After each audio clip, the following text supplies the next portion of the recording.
Welcome back to the Climate and Energy Forum. This is our second season, which is pretty exciting. This was an idea that came about to develop a community conversation around climate issues. There are 5 groups on Bainbridge Island who all work on climate change, and shockingly, they were all doing it on their own, and we decided we could probably be more effective if we worked together. Plus, it would be great if we could also educate the entire populace to also think that this issue was important and give people the information for having conversations locally and bring some issues up to the fore. Quick reminder, this is all about greenhouse gases. I know it's super wonky and boring, but as a scientist, I'll start there for you. The Earth's atmosphere, I was actually once obligated to do this, so I'll do it for you now, is like a blanket covering the Earth, and we're making it thicker. And we do that by burning fossil fuels predominantly. There is some of it that comes from land use change, but the dominant contributor is this fossil fuel and cement production, which moves this nicely placed geological reservoir of carbon up into the atmosphere. The other pieces are more mobile. They are biological carbon, and they're constantly moving in flux from the biological carbon space to the atmosphere, and that's a lovely little cycle that moves rather quickly. Whereas this geological reservoir, that's where all the action is, which is why you can't trade burning fossil carbon for planting trees and expect a good outcome. More on that diatribe later if you want to meet me at a local bar. So what does this carbon do? It collects in the atmosphere. All of that carbon that's been trapped underground for a very, very, very long time is moving up into our atmosphere and collecting and increasing. This black line is that increase of CO2 from 1880 to now. We're actually above 400 now. This graph is a couple of years old. And it affects our temperatures. So the global average temperature has been increasing as that amount of CO2, that blanket, thickens. More on that in a moment. But first, I wanted to share a little story about increasing carbon dioxide in the atmosphere. I started thinking when I looked at this figure and thought, wow, that's a lot that happens in the past century in terms of increasing carbon dioxide. I'll make another version of this in December where I show you how it maps to the Industrial Revolution, but this is my personal story. So in 1912, my grandfather was born. We had 301 parts per million of CO2 in the atmosphere. In 1926, both of my grandmothers on both sides were born, and there was 305 parts per million of CO2 in the atmosphere. That's not a very big difference. I could live with that. It's a little bit above the 280 past average, but it's only slightly above the 300 historic max. 1947, my parents were born. We're up to 310. That's still not very bad, is it? 1969, I was born, along with Big Bird and Sesame Street, and we had 322 parts per million of CO2 in the atmosphere. 1990, my brother was born. We're up to 355. I pretty much hold him responsible for that, as I do so many other things in life. 1998, I graduated from graduate school to start my career working on climate change, and we were only at 368. And I remember thinking, man, I hope we don't get to 370. My son was born in 2004, and we were at 376. In 2018, we're all here in this room together, and we're at 409 parts per million. This morning, Michael Koch said, let's continue your life story and estimate that you have a grandchild in 2038. We'll be at 428 parts per million. And currently, that's the trajectory we're on. And currently, the problem with CO2 is that once it gets up into the atmosphere, it stays there for at least 50 years. So we're pretty much guaranteed that that's where we're going to be unless we do some very serious things to, one, stop the amount of CO2 going to the atmosphere, and two, start figuring out how to get it out of the atmosphere and back down into that lovely fossil reservoir. Do you have a question? I'm curious if the math is even all the way up. Things are happening faster than...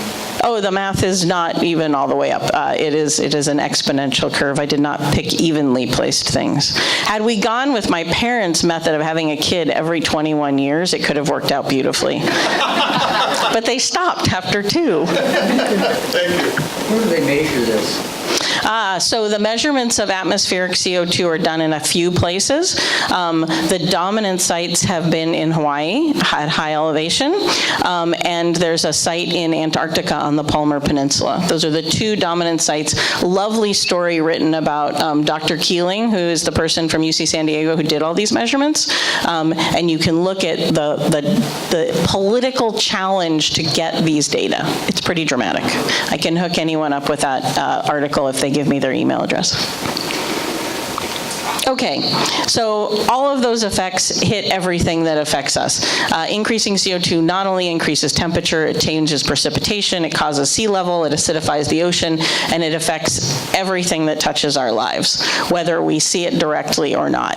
I'm sure you all recently saw the article that says that beer will soon double in price thanks to climate change. If in fact that's your largest concern related to climate change, mazel tov, so thrilled for you. Other people might be affected by a few other things. But what can we do about it? And there's a lot that we could be doing about it right here on Bainbridge Island. The decisions that we make as a community every day, be it on the ballot, which is the conversation that we'll be having over the presentations today and the discussion we have, or it's about decisions that we work with City Council to make, or decisions we make on our own property or in our own businesses. All of these things are directly affecting the climate. And right now, in case you haven't noticed, there is very little international, federal, or even at the state level, state will to really do big stuff on this issue. There's a lot of talk about its importance, but getting down to the basic land use planning, transportation decisions that are made on a daily basis, we still make our decisions in an auto-centric manner, and we make our decisions based on cheap energy. So if not here on Bainbridge Island, I challenge you, then where will action to stop climate change happen? We are in a very privileged community. We have a lot of resources. We have a lot of smart people. We should have the political will to actually think about how a community lives differently in a manner that isn't contributing to this problem. Amen, sister. Right on. So quick thing, after today's talk, there is more of this. This is a continuing conversation. Please bring people, engage your community members. On November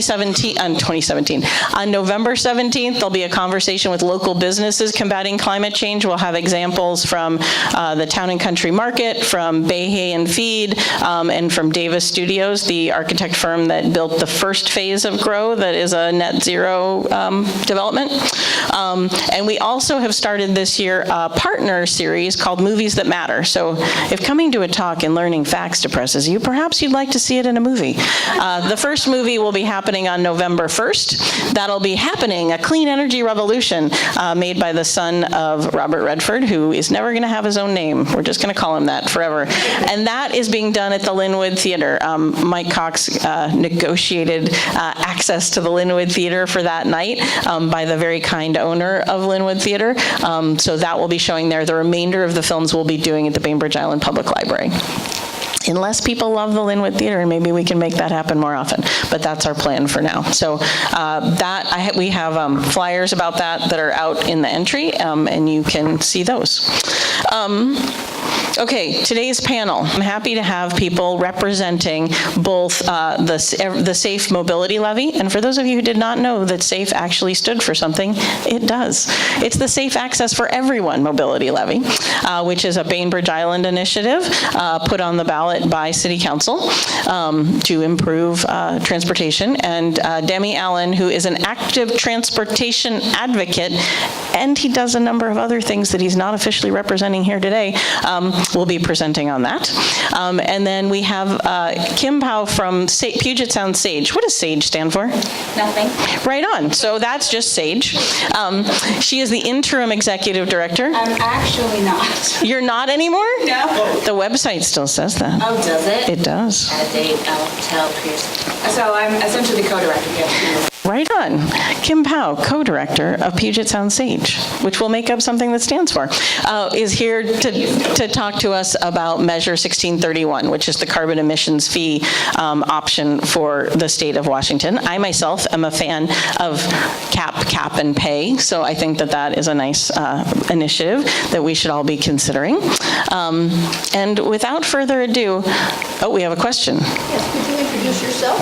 Oh, yeah, I never do that. What's funny is that last night before I went to bed, I said, tomorrow you should really remember to introduce yourself. I'm a Midwesterner. We like to just blend in with the wall as much as humanly possible. I'm Laura Hansen. I am the Chief Climate Scientist and Executive Director of EcoAdapt, one of the 5 organizations that helps with this. I'm also on the board of Sustainable Bainbridge, and I'm on the Bainbridge Island Climate Change Advisory Committee for City Council. And I think I might be a member of the other 4 groups. I can't get enough of climate change, is what that said. Okay, Demi, would you please come up, and I will do the technological exchange.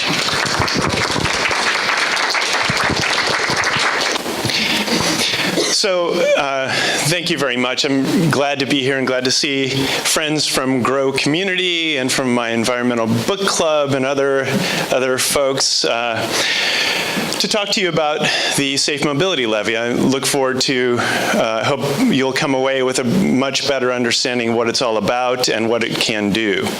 But I'll tell you just a little bit more about myself and why I'm here. I have been involved in most things relating to bike advocacy on the island for a while. I'm a board member of Squeaky Wheels. I've been on the Multimodal Transportation Advisory Committee for the city since 2012. And I was recently on the Infrastructure Ballot Measure Task Force, and I chaired the non-motorized transportation component of that. This was the group that made recommendations to council that brought this ballot measure forward. My work is in bike sharing and electric assist bike share. Specifically, I work for a company actually that is now owned by Uber. So it's part of Uber, and they're looking to create bike share systems with electric pedal assist bikes in countries around the world. So that's what I'm working on. So I love the question that Lara posed.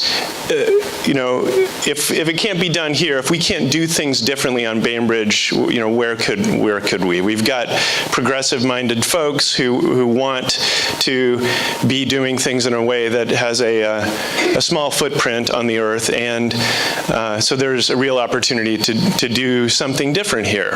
And the thing about the United States, we've gotten used to the notion of roads that just work for cars.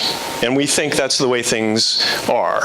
And so I encourage us all to think about how things can be different. And having roads that work for any kind of transportation mode that you might want to choose is what I'd like to see happen. So we're going to answer these questions relating to the levy, I hope. Very touching. Yeah. So what is it? It's a levy lid lift measure, essentially. It would raise $15 million over 7 years through a levy lid lift to invest in better facilities for walking and biking on the island. That's, in short, what it is. So when we say better facilities, what are we talking about? There are these buckets that are identified. Shoulder improvements would be the primary focus, with the second focus being trails with a focus on safe routes to school, building on the existing trail network on the island, better connected and better sidewalks in the Winslow core would be the third piece, and then the fourth piece would be additional opportunities that arise over the period of the levy. And this is like to leverage development activity and that kind of thing to build on things that are happening. But there isn't a specific detailed project list that would be the only things that would happen. There will be a citizen committee that will look at the current plans and perhaps embrace them entirely, but perhaps come up with some new ideas. So this is a really important thing to understand. A criticism of the measure has been that it doesn't have a specific project list. The reason it doesn't have a specific, two main reasons it doesn't have a specific list. One is, council really wanted to make sure that the projects that are invested in have significant public buy-in, and wanted to leave an opportunity for additional input from the public, and to make sure that they weren't driven by a small group of interested folks like me. Basically, that is what it's all about. So we have a plan. Don't let anyone tell you we don't have a plan. And through public input, we may make it better. Who would be on that citizen committee? Council adopted a resolution to provide for the specific makeup of the committee, representing different residents, sort of at large, representing every geographic area on the island, plus some folks from, a few folks from MTAC, and what? School board, parks.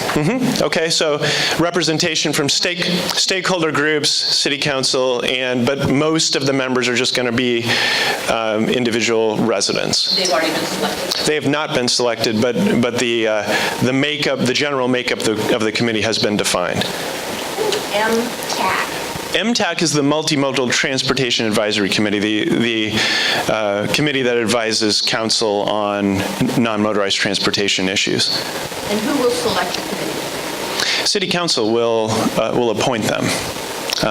And I'm not sure precisely what the application process will be, but people will be invited to apply just like for all of the other advisory committees. So, why is it needed? Short answer, because our transportation system on the island currently works only for cars. That's the short answer, and we want people to have a real choice to choose other modes. I'm not trying to tell you you need to bike around the island, but if you want to, I want you to have a real choice. This Bainbridge Mobility Alliance, which is similar to the Climate Change Alliance, it's a group of folks that are all interested in seeing better conditions for walking and biking for a variety of reasons. I am involved in this group. We did a survey this spring and had a lot of findings, but the main ones that I would point to are this one, where's the pointer thingy? Middle. The middle? This one right here. The vast majority of island residents think that the environment for biking on the island is unsafe. And what does that mean? That means they're not going to do it. Most people are not going to make a choice where they feel like it puts their lives at risk. So that's a big one. This one, in terms of how people feel about the walking environment in the vicinity of their home, that varies pretty dramatically depending on where you live. Folks who live in the Winslow core are pretty satisfied. We have decent infrastructure for walking, certainly could be improved upon. But if you live in outlying parts of the island, you have a much different view of that. And also, really importantly, 3/4 of parents of school-age kids think that lack of safe infrastructure is a barrier to having their kids walk or bike to school, which is why the parking lots are crowded with cars. So some images basically showing, and you know this, driving, walking, or trying to walk your dog if you live in an outlying part of the island, not in the core. There's just no place to do it. You have to share roads with cars traveling 35 or 40 miles per hour, and that is just not hospitable. If you want to, in some places, if you want to walk your dog, you have to get in the car and take them somewhere. So that's really not what we want. We want, again, facilities that feel safe, so they feel like you have a real choice. So who's this for? It's called the Safe Access for Everyone Levy for a reason. It's not for spandex-clad, middle-aged men. It's really more for people who are on the sidelines, the people who are sitting on the sidelines now who would like to bike but simply don't feel comfortable, or would like to walk for exercise or recreation and want a place to do that other than the road shared with cars.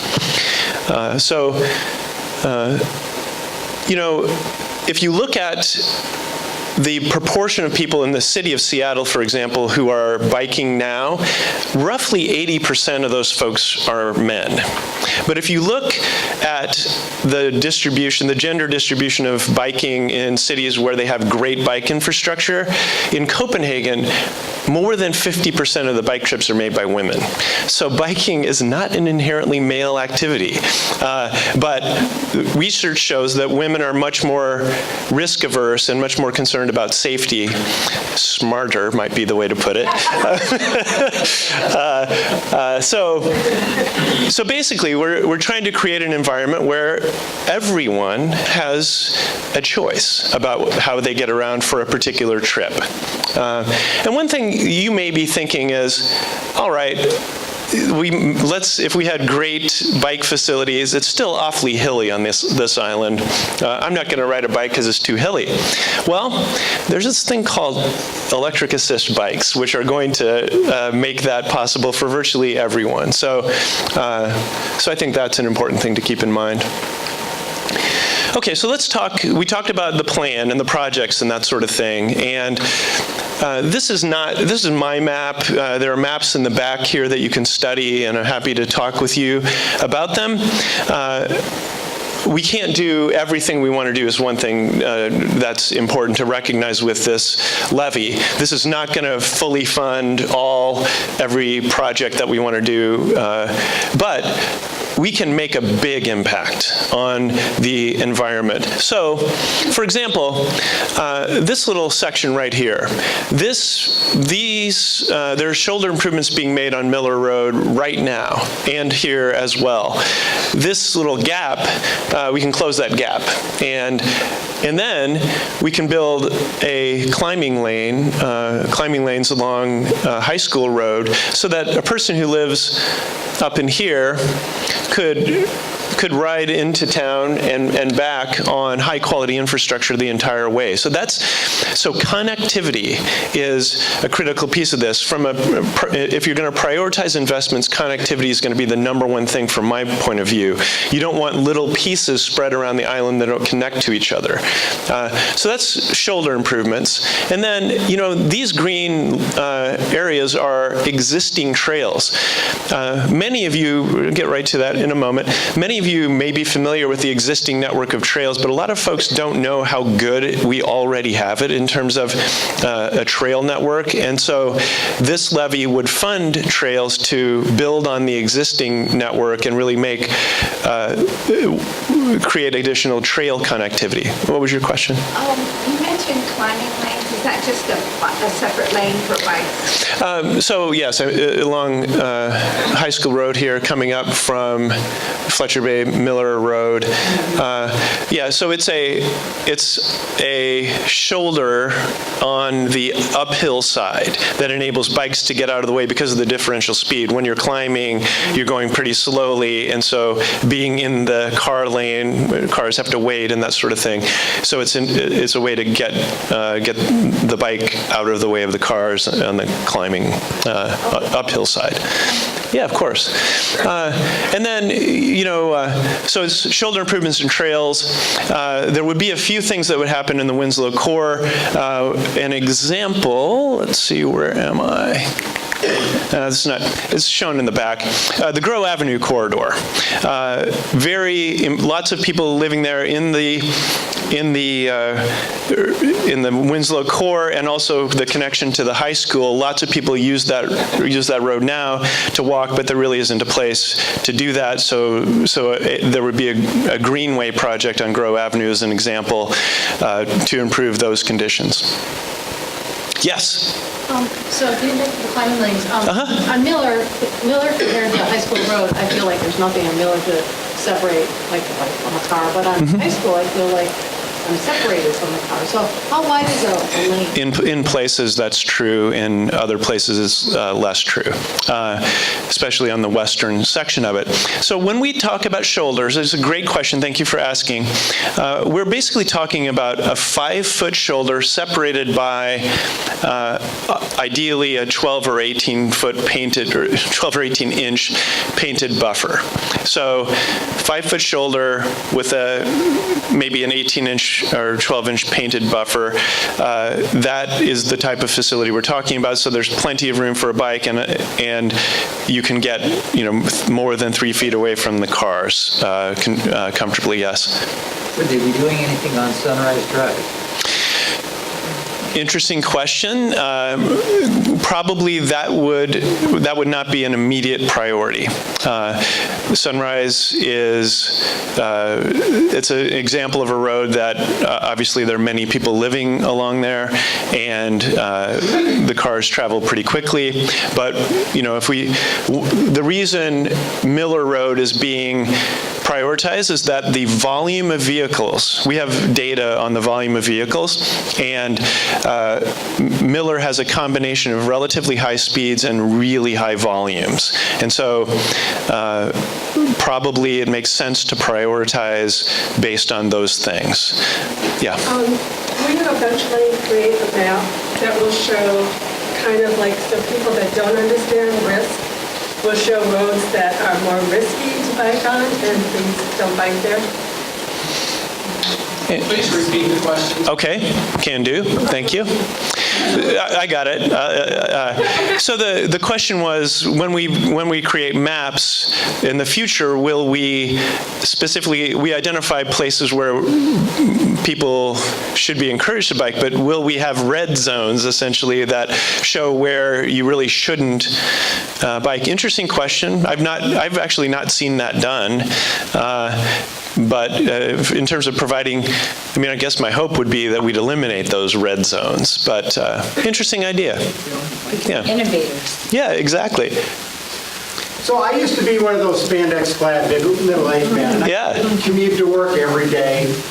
But one of the things I noticed is that the shoulders are where all the road debris goes. Mm-hmm. And a small piece of road debris that's insignificant to cars mm-hmm. is very significant to bicycles. Mm-hmm. And a white stripe doesn't prevent that from happening. Yes. So are there any plans to address that? Right. So the question has to do with maintenance of the shoulders, and the fact that even if they are of sufficient quality, width and that sort of thing, if they're filled with debris, they aren't really going to accomplish what we need. And the bicycles have to dodge around it sometimes. Yeah.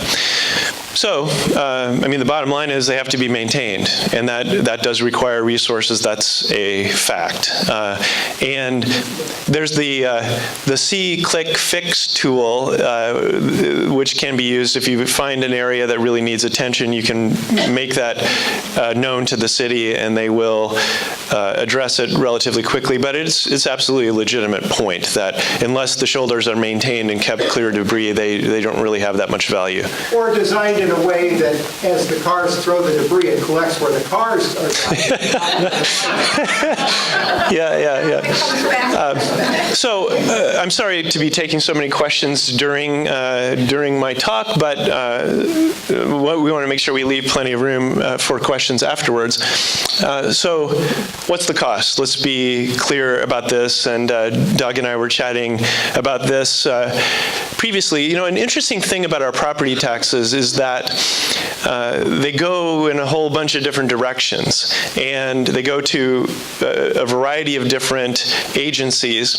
The biggest chunk of them go to the schools, actually, and there's state and local components of that. And then they go to parks and what's the other big chunk? Fire and library. So the city coffers, are only getting a pretty small chunk of your current property taxes. So that's an important thing to understand. And there actually is pretty detailed information on the city's website about where your property taxes go. But here, this is current condition based on assessed value, and this would be with the safe mobility levy. So depending upon this is like median home value on the island. And so at that level, you're talking about $185 annually in incremental tax, or less than $20 a month. So that's the magnitude of the levy, again, amounting to a little more than $2 million per year for 7 years. Yes? Does it go away in in the future, or is it? This is a seven-year levy.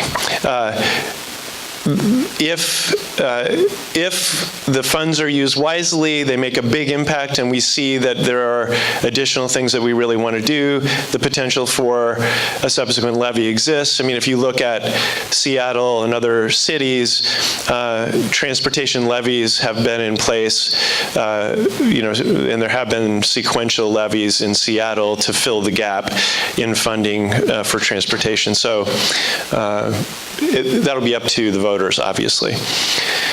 So there are a bunch of frequently asked questions. I'm not going to go through this, but here I would encourage you in terms of if you want to do one thing coming out of this to get more educated and to help your friends and neighbors get more educated, send them to this website. This is a website created by the city, an educational website relating to the levy. It has a ton of really useful information, and so I really encourage you to go there and send your friends, share it in social media and that kind of thing. It's a great resource.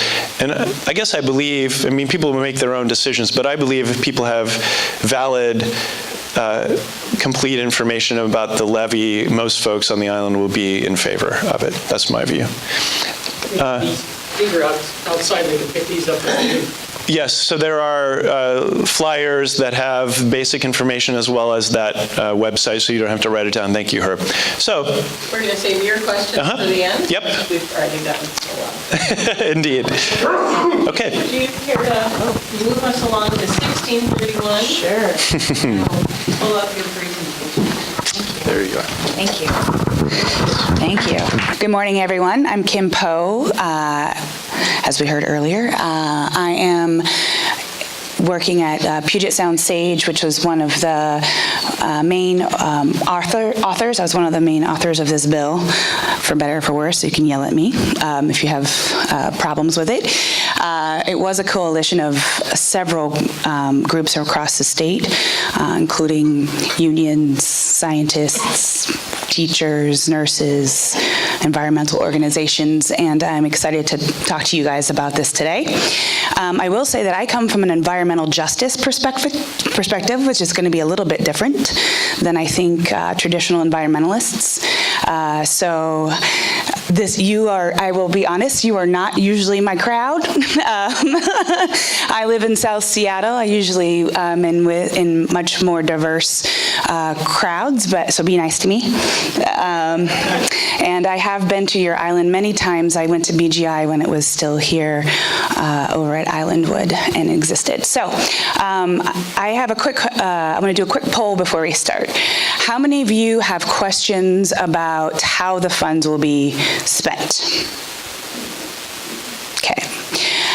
How many of you have questions about the fees, who pays the fee and why? Okay. How many of you have questions about the no campaign ads that you see and the validity of those ads? Okay. So, I don't think I need to describe to you why there's this need for this. You know, we have the International Panel on Climate Change that just released its report 2 weeks ago about how we have 10 to 12 years to actually take bold action on climate change.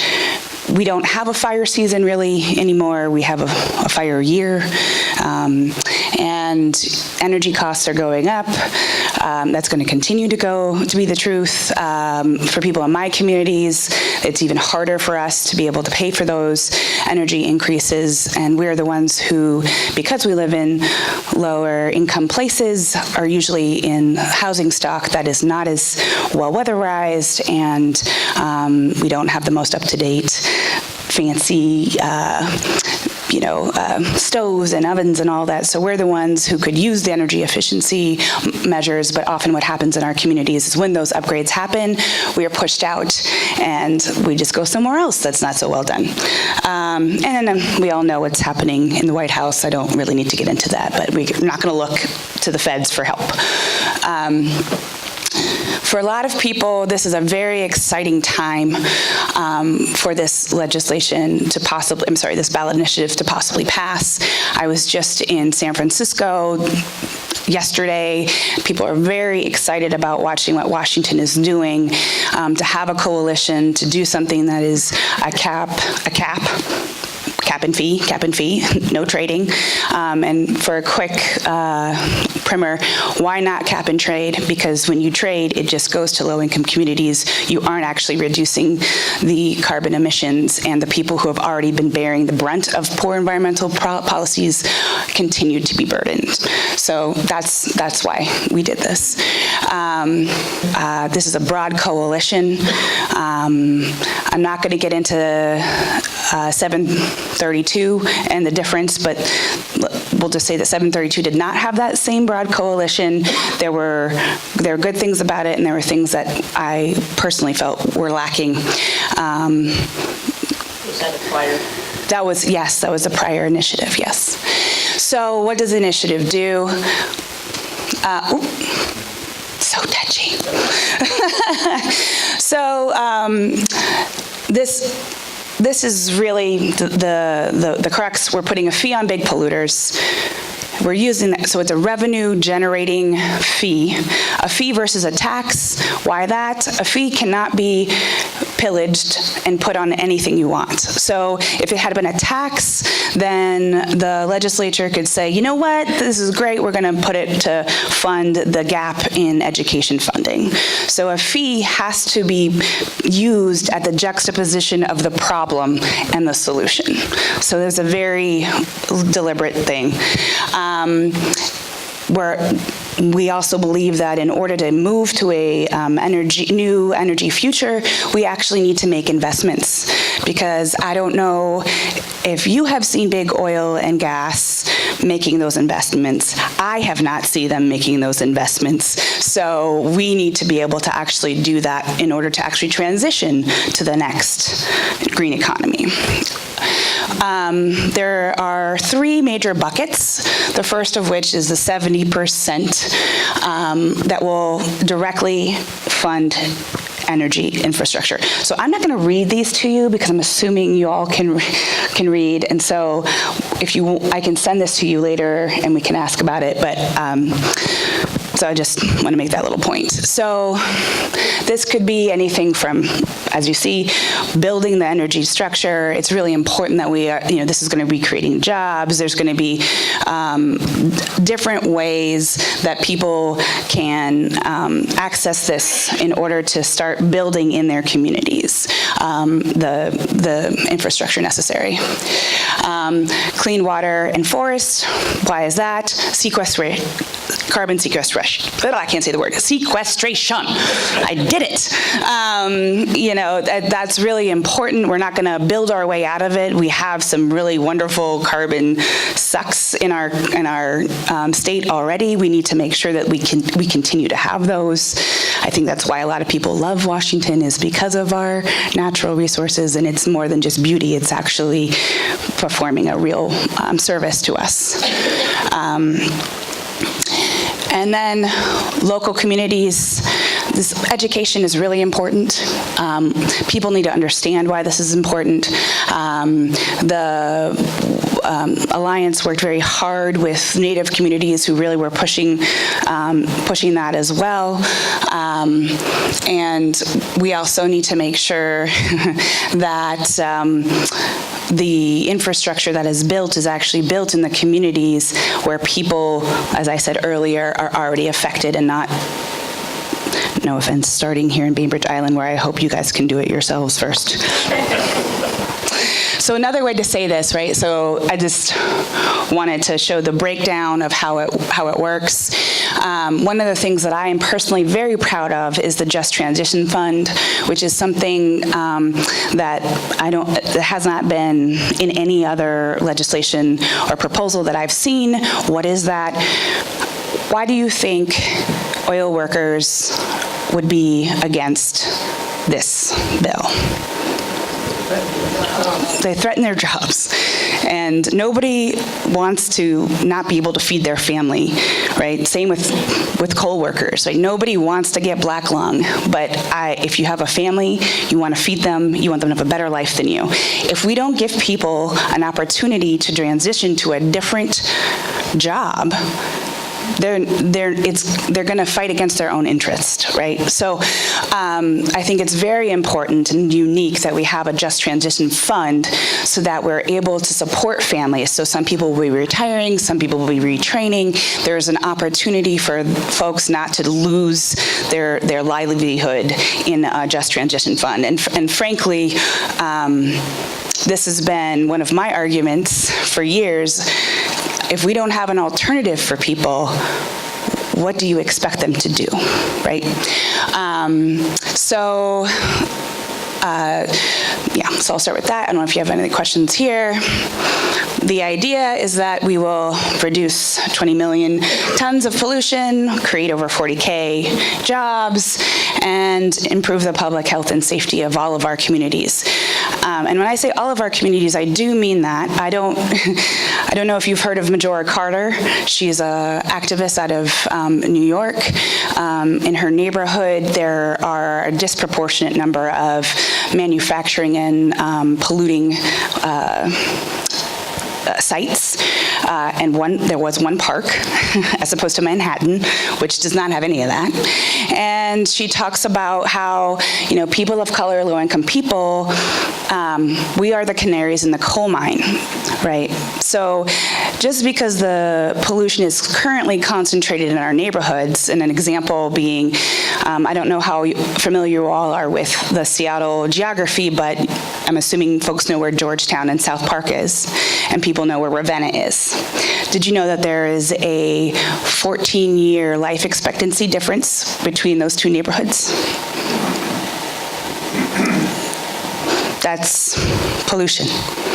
So, and it's not like it's going to stay there, right? We're just going to die first, and then it will come to the rest of the communities. So by making these investments where it is affecting people most right now, we all benefit in the end. After a year of rulemaking to make sure that we're able to actually dole out the money correctly, get the right oversights, put the right checks and balances in place, $15 per metric ton, and it goes up $2 per year until our reduction goals are met. Well, 2035 or our reduction goals are met. I'm hoping we can do it. There are targeted exemptions. And I've seen that ad as, how is 1631 really going to make it work if they're exempting our biggest polluters? Dun, dun, dun.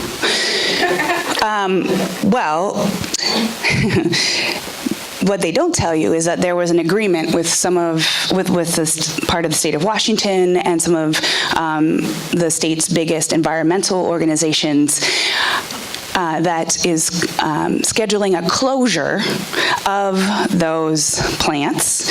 If we did not exempt them, then that closure would not go into effect. The closure is in 2025, and the TransAlta, thank you, is actually transitioning to a wind and solar farm at that time. So there's some big pieces of the pie that's missing from that conversation and that explanation, so I will repeat. They are exempted because if they were not exempted, then the agreement that was made that they will close in 2025 would become null and void, and the agreement that they would transition to a solar and wind-powered plant would not happen. Yes? Oh, I'd love to see this pass. But unless you address these things in your advertising, the average person who doesn't know any of this background and can't see where this is going is going to say, is going to focus directly on the big polluters. For example, you need to put out ads explaining that these are due for closure, and so it didn't make sense to have Yes. them to meet these standards when they are on their way out, and there are scheduled closures. Otherwise, here you're talking to the choir, really, but the advertisements are all over 6 o'clock news type. I understand that, yeah. So you really need to address the advertising that's coming from the other side, directly and very specifically.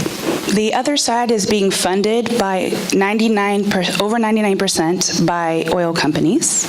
That at the end. Right, but what I'm trying to explain is that they have over $20 million to spend. We do not have $20 million to spend. So if you want to make a contribution to the campaign and make those suggestions. I mean, it's not that we don't want to, it's that we have finite money. Right, but you have ads. It's not me. Talk to the PAC board. Yeah. Yes, on 1631 has ads. Yes. But you're not countering the very, the powerful. Yes. And constantly Yes. these ads. And now that you've done your first round of ads, they need to shift to address the last one. I agree. Call the campaign, talk to Nick. I'm not the communications person. Can you convey the message, though? Absolutely. That message has been conveyed. That message has been conveyed, for sure. I used to live down in the Transalta plant, and I came in here today just really livid that they were going to be exempted, because I didn't know this information you just gave us. That's why for the next 3 weeks, I will not be going home. Part of the difficulty of this is that we have an infrastructure that's relying on fossil fuels currently. And if we didn't exempt certain industries, they would either move out of Washington, and that would be just moving the pollution from here to Oregon or Idaho or something like that, and therefore also losing their jobs.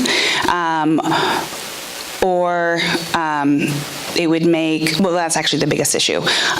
So yeah, there are industries that are exempt currently, but they are also able to apply for these funds to actually make themselves less energy intensive. So these are called energy intensive EITEs. And certain businesses, industries that have not figured out how to ratchet down the. So we're talking like Boeing, right? Is that the right. Okay. But I mean, the thing about this is that they can actually apply to figure it out. Right? They can actually apply for funds that would allow them to do this. And so that we have the very similar issue that Demi talked about. It's like, you haven't said exactly how all of this money must be spent. And part of the reason we haven't said you can only do solar programs, or you can only do wind farms, or you can only do, micro hydro, is because if we did that, that would limit the ability of folks to innovate and to actually do things that are new. But why would Boeing bother to apply for ways to innovate when they're not being penalized for? Because of people like us. Because actually, there's a whole bunch of millennials. People like me who's just past millennials, people like you, actually care about the way that, so there's this, oh my gosh, I'm getting into the weeds, but there's this thing called goodwill, right? So goodwill in a company, how people see a company will affect whether or not they buy things from them. So it is now becoming what's the word? A company cannot move forward if they're not be successful if they cannot attract their customers, and people care about the environment now, and so it actually is a business decision for them to be more sustainable. Does that make sense? A little bit, but I don't see how. I mean, in Millennium we had an alternate. Right. So right. Southwest has actually done that.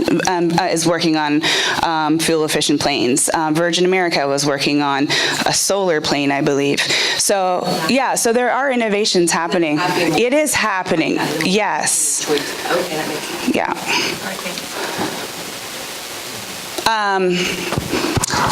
So I think I have like 2 minutes. Okay, so this is the opposition. They're gonna, so you've already raised some of their points. They're saying that it's a tax and that it's regressive and that it's being passed on to low and middle income people. It's not a tax, it's a fee. It's a fee on them. Whether or not they choose to pass it on to their customers is a choice that they're making. So I would just like to point out that last year, the oil and gas industry got a one-time infusion of $25 billion with a B dollars from the other Washington when they changed their tax structure. Additionally, they are going to have a 40% reduction annually in perpetuity of their corporate tax. So they could very, very, very easily cover this fee, but they are choosing to pass it on to consumers. So that's one. That's I explained why tax. And then unelected oversight board is, again, there are 260 oversight boards in the state of Washington. They are all appointed, like here on Bainbridge Island, by our elected officials. So the governor appoints the board. This is a very common practice within the state of Washington. They are upset because they are not explicitly named as a participant on that oversight board. There are 3 positions that business can occupy, and if oil and gas industry thinks that they want to be on this board that is actually prescribed to do renewable energy upgrades and new economy upgrades in our state, and they can convince the governor to do so, I suppose they have an equal chance to anybody else. But I think those are the main. Yeah, I've been traveling a little bit. She's a little attached. Yeah, so that's the main arguments that I've heard. Is there one that I haven't said that you want to hear about? Yeah. Not an argument against, but it could be pointed out that if they reduce their emissions, they will be paying less fees. That is also true. And so they themselves can address these fees. Right, and if they're saying they care about climate change, oh, sorry, the comment was, they could also very easily not have to pay these fees if they reduce their emissions, right? Which goes to actually the point, like if when I get my tax refund, I like to invest it in my house and other things that will be, saving energy money for my family. So I would imagine that if you are an industry that is dying and you just got $25 billion back from the government, you could have taken that opportunity to change your model or start investing in a new model, but they're not choosing to do that. Instead, they're choosing to line their pockets. Again, that should be addressed in counteracts. I'm one human, and I don't have $20 million, unfortunately. Yo, I know, I'm with you. I'm with you. About your organization, not you personally. Yeah. Yes, on 1631. Give them a call. Yes. At the beginning, you said it was a cap or it wasn't a cap? Repeat your question, Dave. Go ahead. At the beginning of your speech, you said it was or wasn't a cap. So there's a cap goal, right? So we have emissions goal, and what we do is we're targeting. I don't have this slide, I'm sorry, but we're targeting a certain amount of reduction of emissions every year. So in a way, it's a cap, and if we're on target, then the fee doesn't go up, but if we are not on target, then the fee continues to go up until we reach a certain point. There was another question in the back. I was curious about the state regulations on things like net metering and community solar and things like that. Will that get any better than it is now? There's all this money, hundreds of millions of dollars available for clean energy. Will the regulations be looked at, because there's a 100 kW cap right now on net metering? I mean, that's really low. We could do a lot better. We could, and I believe that Mr. Inslee lives on this island, so maybe you can corner him and have a little conversation. I mean, we're definitely in conversations with the governor's office and our legislature to try, because, you know, this, let me be clear, this is not the panacea, right? This is one action of what needs to be many in order for us to meet our goals. So, so I would say, I hope so, but this is not what I control right now. Like $700 million if you actually leverage that money. Yeah, that's the hope. Yeah.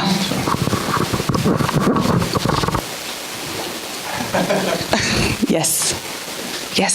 So I support your efforts. I'd like to get a yard sign. I called the office. I never got a call back. I support You your want some efforts. yard signs? I want yard signs for Bainbridge. Okay. I do apologize because I was hoping to get some, but I flew in from San Francisco last night and did not have a chance to go by the office. But I can figure out how we can get some delivered. There are people who live on the island. I will definitely make sure that happens. Where's your office? Which office? Where the signs are. Where the signs are. The office, so the Yes on 1631 campaign office is in the U District. I don't know the address because I don't work there. Oh, so if I came there, you give me some? Yes. Okay. Thank you. We have another speaker from 1631 coming over to the Oatmeal Club meeting in this room this week. Say it again. We have another speaker from 1631 coming over to Bainbridge this week to speak at the Oatmeal Club. And I've put in a request that he bring some signs. Great. So talk to me later and we can work out the details of getting them to you. Okay? Thumbs up. Thank you. Oh, geez. Is there something on the website that might list who else is exempt? I get a lot of questions from people of who all is, what all industries are under the exemption and why. You know, that's an excellent question, and I would have to imagine yes. If not, I'm going to tell the campaign to put it on the website.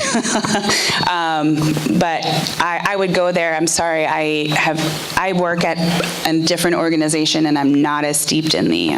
The only reason I know is I had a lot of hours. I read it all yesterday. There's in the WAC, they'll need to do it, but it's a list of exempt ones that are already exempt from other things, and so it's a defined list already. It's called EITI and EITE.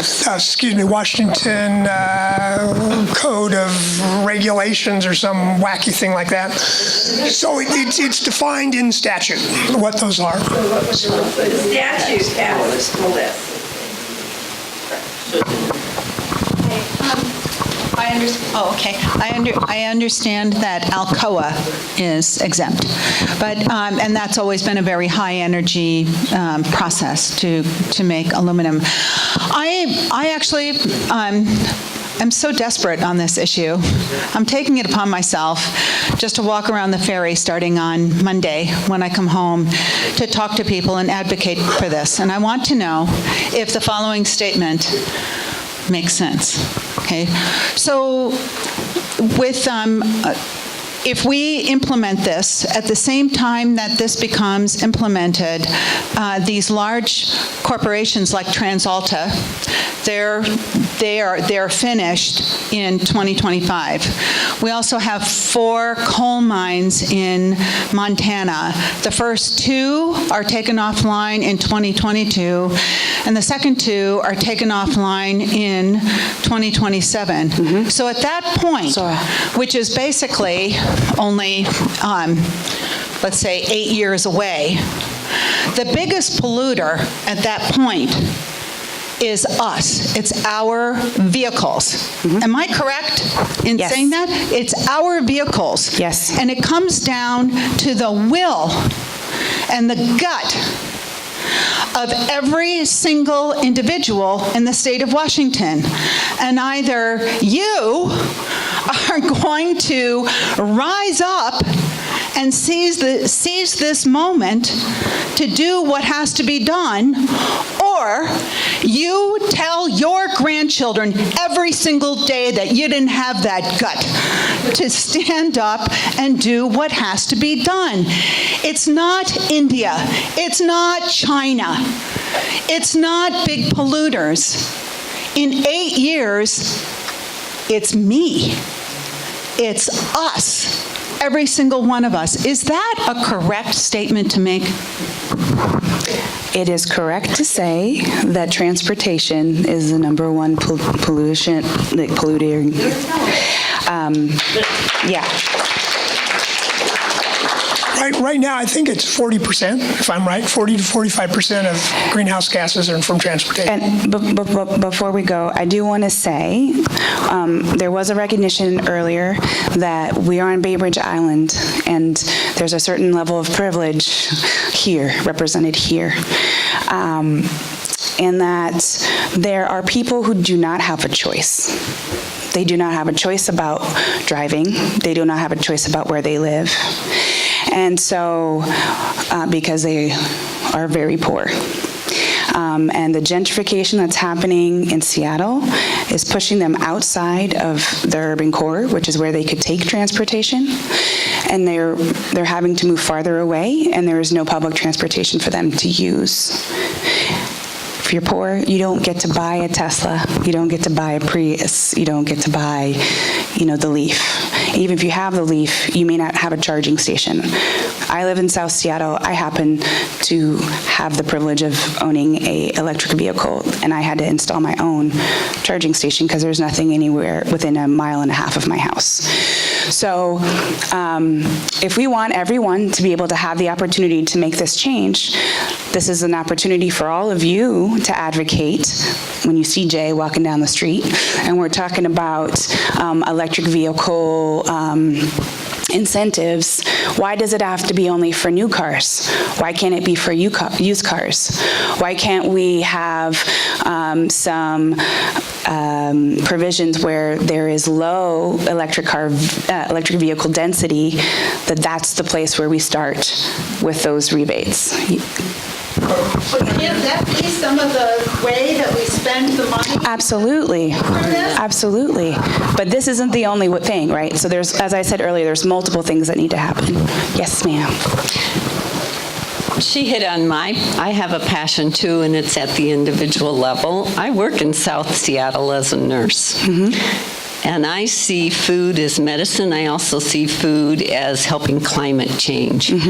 What I'd like to know from the scientists, because I read select literature, is how much a switch in the world from omnivore diet to plant-based diet would affect climate change. And every individual has that choice.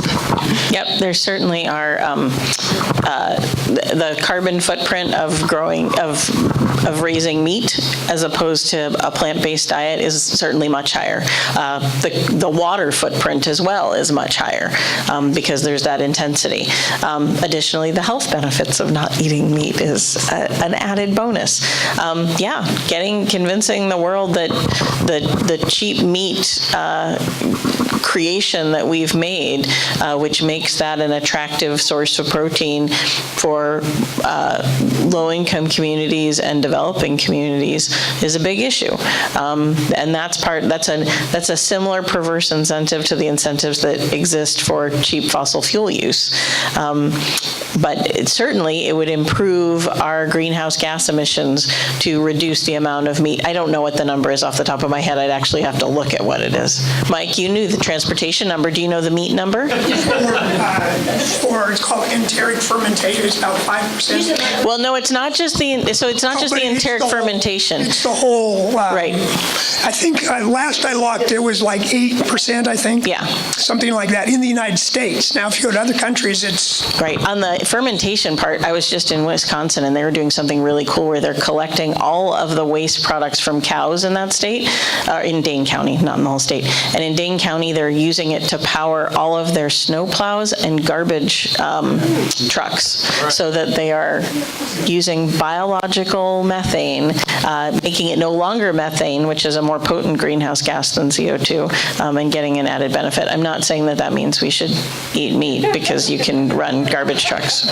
It's just an interesting fact. Well, the reason I ask you that question is because the literature I read from some national well-respected sources says that the switch, if it were 100%, is worth more than the transportation change. It's about 51%. Now, whether that's based on limited research or there's an active discussion really researching So the that, challenge in that is that you can do multiple accounting on things because there's a huge amount of transportation in the agricultural world as well. So you can aggregate percentages into different sectors that double account things, and you can make lots of things very high. I don't know what it would be if you were to pull it out by piece, and I don't think it's 51% of all of our carbon dioxide emissions, because while agriculture is intensive, we do a lot of other things that are extremely intensive. Plus, there's the agricultural intensity beyond just the meat side of the equation. There would still be intensity in how we grow wheat, soy, rice. I know you have a question. Do you know how this is polling?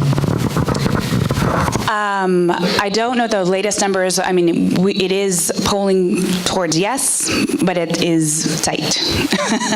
So we got to keep going. Could I ask a question to Demi, just to get him back, draw Demi back in? Sorry. Demi, you had said there's a plan already. I've had many people go, what do you mean there's a plan already? Could you tell us a little bit, when you say there's a plan already, what you mean by that? Sure. So we have a transportation element in the comprehensive plan, which is sort of a high-level guidance about the type of system we want. But below that, there's an island-wide transportation plan that lists within each category of infrastructure specific projects.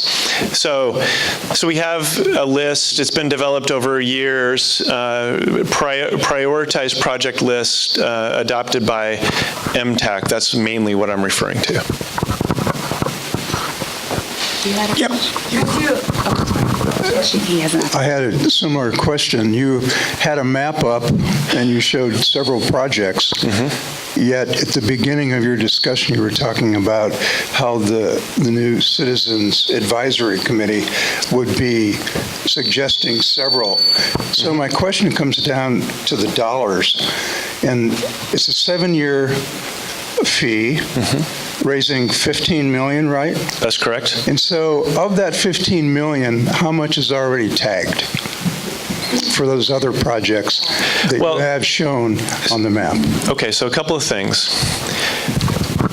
There is a plan, but the ultimate priority list will be determined by council based on input from the citizen committee. So the idea is we start with the plan that's been developed over several years. And I'm glad you asked this question because it reminded me of a really important point. So this is $15 million in what will effectively be city money, but that money will leverage grant funds. So we have state and federal granting agencies, and we can use some of this money for matching funds to bring in additional grant funds. The current projects that are being done, the shoulder improvement projects that are happening on Miller Road, are funded by federal grants. And we'll have a sidewalk improvement project along Madison Avenue, which is going to be funded by federal grant money as well. So while it's true that if you look at the price tag for all the lists on the MTAC, the current MTAC project list, it's $45 million. And $15 million obviously is a lot less than that, but that will leverage grant money and could approach a total of close to $30 million if we leverage that money effectively. But again, the current plan that's reflected in the island-wide transportation plan is the starting point from which this citizen committee will work. And they may, adopt 80% of that. They may change it significantly. It remains to be seen. Hope that's responsive. Yeah, one observation, and that is the people that would serve on this committee, the people that would eventually serve on the committee, it seems like a pretty steep hill to climb in terms of the kinds of things they'd be recommending. It seems like kind of a tough job. Right. That's an observation that was made in the context of Council's consideration of this. There are people who have been working on this for several years, who've been steeped in it, understand all the limitations and considerations, and getting a citizen committee up to speed to the point where they can make valid recommendations will not be easy. It's true. My last question or comment would be, is there a protocol in place in terms of how the committee would work? Are there guidelines? Are there parameters? Another thing you suggested, and I was pretty happy to hear it, and that is you would really be looking for innovative and new ideas, new ways to think about things. So that's really on the table. It is not clear to me exactly how this committee would be managed. I personally believe having a consultant who is very good at managing these kinds of processes involved, someone who has both design expertise and knows what best practices are, but also is very good at managing a group consensus building process would seem to be essential. I know people, excuse me, I know people who live on High School Road, and they don't choose to go up High School Road, and they ride bicycles. They commute into Seattle. They choose other routes. They say it is too difficult to go up High School Road. That was their opinion, and I don't know what has been done to accommodate for existing bicyclers, if you might say, who don't have electric bikes and that sort of thing, and who choose not to go up that route. If there's another way of looking at this from a standpoint of engineering, to find better routes to go to Seattle, you might say, and choose not to buy electric bikes or whatever. Right. So certainly as we look at which routes should be prioritized, hill avoidance routes might be something to consider. The problem is you can't really go very far on Bainbridge without encountering a pretty significant hill. So that's a difficult problem, but certainly it's one of the considerations is can we prioritize routes that are relatively less hilly? So this is bringing it back to 1631, question for Kim or whoever knows the answer.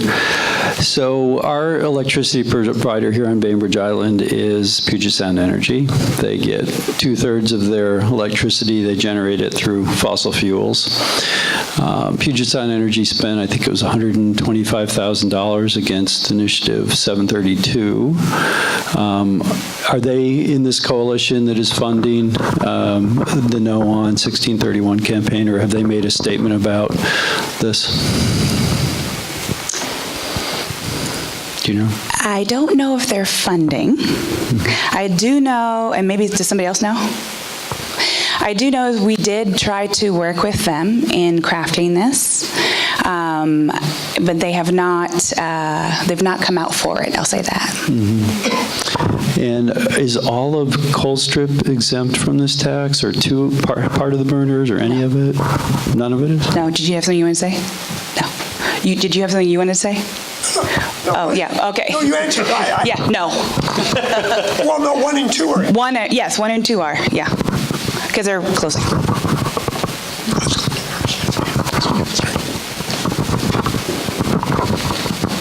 I just have to say, after your presentation, my daughter looked at me and goes, I want to go for a bike ride. That's good. I was wondering about the committee that's going to be making these choices. And yeah, so you've been talking about how that's going to work on Bainbridge Island. And do you have is there any more information about how that would work Do you statewide? Can we put mine back up? Excuse me. It was. I had some extra slides just in case. So as you can see, there's this public oversight board. There are three main buckets of where the money goes. And there are co-chairs on each of these boards. And then they would be the ones who are sitting on this oversight board, as well as, I believe it's four at-large advisory committee members. So in that, there's going to be designated seats for tribes. There's going to be designated seats for affected communities, and affected communities are defined as those in polluted areas, frontline and fence-line communities. So that could include people who've been working in the oil industry and are being displaced or have health issues, low-income people, people of color. There can be business, and there's going to be environmental experts that will be sitting on the board.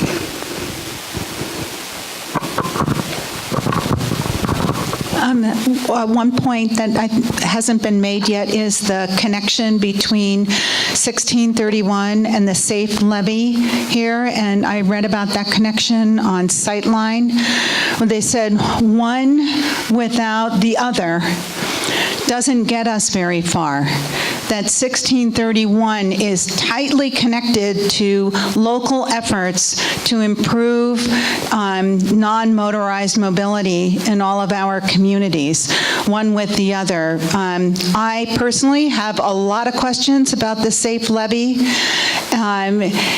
but as an idealist, I'm voting for it so that we can move this forward. I just cannot sit there and get stubborn and say, but all of these things could happen. Yes, I'm very angry at the way that it was written, but if we stay on top of our council members about what it is that they're going to be voting on, and really stay on what they're going to be spending the money on, and making our voices heard, I believe we can make this successful. So if you have any questions, take a look at the Sightline pages and read what they say about the connection between local action and our statewide initiative. Thank you.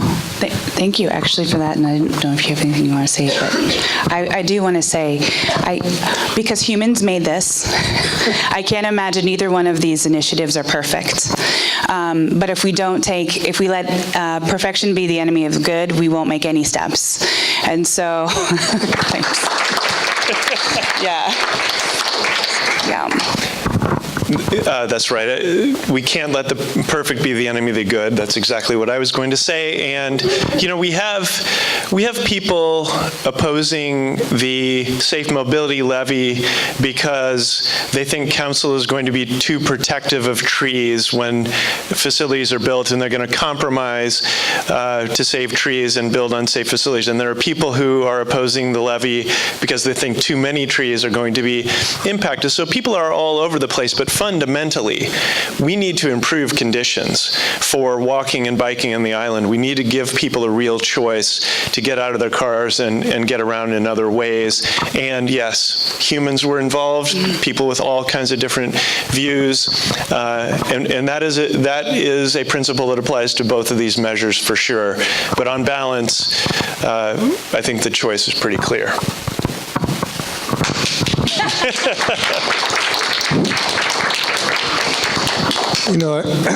I'd like to remind all of us that as a country and as a state and a city, we're really fortunate to be able to do this. And I find it really interesting how some of the people all over everywhere get more and more refined in their complaints. Well, if the system changes very much more, we won't be able to do this. And I think that's something to be really grateful for. And remember, as you guys have pointed out, this is a step-by-step. Do something. It's never going to be perfect, but then it does change. We do get forward action if we keep a positive view that we're working at it, we're trying our best, and we have the ability to do it.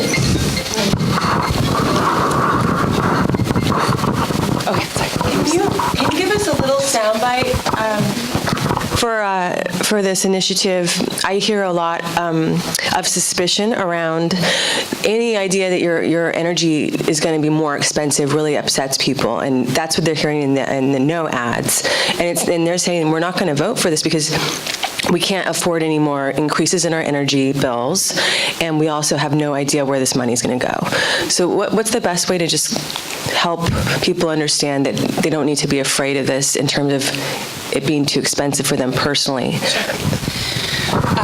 Thank you for that question. So the first thing is, because we knew that the oil and gas industry would do the wrong thing and pass the cost on to consumers, there are actually protections within the initiative that say that any increase in energy costs need to be eliminated by energy companies. That is in the language. It is in the initiative. So, does this make sense? It sounds good. Okay, so your bill is $15 a month. Wouldn't that be great? So, because you have solar panels, right? So your bill is $15 a month. 1631 passes. There's now this fee, and PSC has decided to pass on that cost to consumers. However, especially for low-income people, so there's a definition of what low-income people is. They cannot do that. Your bill will stay $15 a month. Okay. That is written into the initiative. I thought I read that. And yes. Yes. Okay. Thank you. Yes. And then you said another question, and okay. The main thing. Yeah. Is that. Yeah. Thank you. Mm-hmm. How would that happen? I mean, like, how would the company know who's the lower income, on a bill? Like, how would they strategize? There are actually, did you hear the question? How did this company know who's low income? So they do know. There are existing programs right now for low-income bill assistance. So they have that data. This was actually a very big sticking point for me, because they aren't always the best at actually mitigating those prices. What I really like about the language of 1631 is that there are, every 2 years, there's evaluation of how these programs are going. And so if PSE says that we've mitigated, we're going to mitigate all this, there's actually a follow-up. And if they haven't, then they don't get to administer that program anymore. And an organization that is more adept at doing that is the one that gets that job. Does that make sense? Yeah. I would just add on to that, and energy for heating your home and that kind of thing is one thing, but to the point that was made earlier about individual choices, there's no such thing as a free lunch, right? And our gasoline is heavily subsidized by imposing the cost of its use on future generations. And so to the extent that the price of energy, fossil fuel-based energy is accurately reflected in the price that we are paying as consumers, that's a good thing.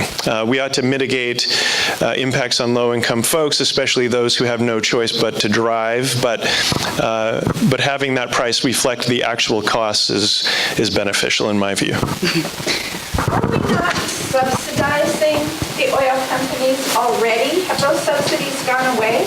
Oh, yeah, of course we are. That's the federal government. Yeah. I mean, that's what I thought. They haven't gone away. We're actually subsidizing the the development of energy? Yes. Stuff. They get lots of money. Yeah, they got googobs money. Yeah. And they extract it from our public lands. Yes, they do. They get to make money off of something that we all own. Additionally, I'd all like you to ponder the price of a gallon of gas versus a gallon of milk versus a gallon of bottled water.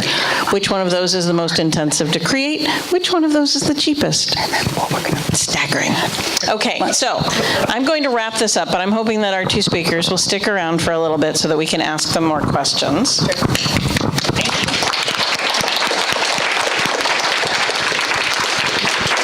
So at the end of all of these, we try to leave you with some actions to actually take. In addition to these, you can go and visit the Yes on 1631 website. You got that URL earlier. Whoever it is who does our email will please send that out, and I'll create a PDF of the presentation. Can I do both? I'll send out PDFs of both of the presentations to everyone who's on our mailing list. Again, if you're not on our mailing list, get on our mailing list. Okay, so here are the 4 things, plus that 5th one, that I want you to do. 1, I want you to vote like the climate depends on it. That says, are either one of these pieces of legislation perfect? Absolutely not. Is anything perfect? Absolutely not. Are these better than the nothing we have right now? Absolutely. That means you vote for them. 2, help our community make climate-savvy decisions through government, businesses, and schools. Every day, there are decisions being made all over this island that either improve our future in the face of climate change, both in terms of adaptation and mitigation, or they make things worse for us in the future. We need to stop that trend. We need to make it so that every decision is good. 3, make your own daily climate-savvy decisions. The person who spoke on that so eloquently has already left. When you make a decision about where you're going to go, how you're going to get there, what you're going to do, what you're going to buy, how you're going to think about something, think about how climate affects it and make a better decision. I also want us all to think about confronting our biases. The biases that hold us toward, we want Bainbridge Island to look just like it always has. Well, had you been on this island 100 years ago, it would have looked very, very different than it looks now. And I'm thinking probably not in a way that you would have thought, this is awesome. There are no trees. I love it. So think about what your biases are and how we get to a functional, effective, sustainable society on this island that meets our needs and desires in a happy way, rather than holding on to some false view of the past, as perhaps someone that my uncle now refers to as Orange Necco Pants might be telling us we should have the world. We decided that Necco wafers were the worst candy ever made, so that's good too. So I want you to think about that, and I want you to challenge what your gut reaction is to when you hear something that's going to be different, and really evaluate, is this different bad, or is this different actually could be pretty good? And going back to thoughts about being the change we want the world to see, because we on Bainbridge Island have an opportunity and the luxury of actually making good decisions that can be better for not only our future, our children's future, but a model for society and how we want the world to go forward. The town of Lancaster, California, red corner of California, has been completely transforming their city in terms of how they use and relate to energy. If they can do it in Lancaster, California, for goodness sake, why the heck can't we do it here? Appreciations. I want to thank the Eagle Harbor Congregational Church who lets us use this space.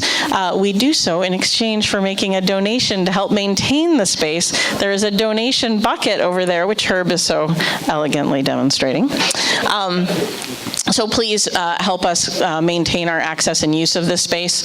And there's more room in this space. We don't even have all the chairs out that could be in here. Please invite friends. Let other people know that this is going on a regular basis. I want to thank the organizing committee. I especially want to give thanks to Mike and Herb, who do like 95% of everything to make this happen each time. So thank you very much. The other 5% is Brian, who actually makes sure that the website has things on it that you can find.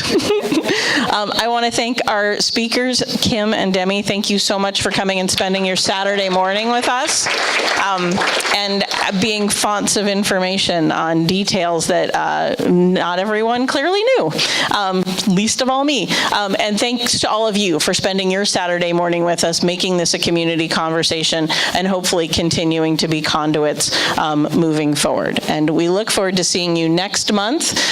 This is the slate of things in November and December that are coming up. November 1st is our first Movies That Matter. November 17th, back here with local businesses. December 5th, a program about faith communities and climate change. And then on December 6th, another movie. And then we'll have January's slate up to go in the near future. So thank you all for spending the day with us, and we look forward to seeing you again.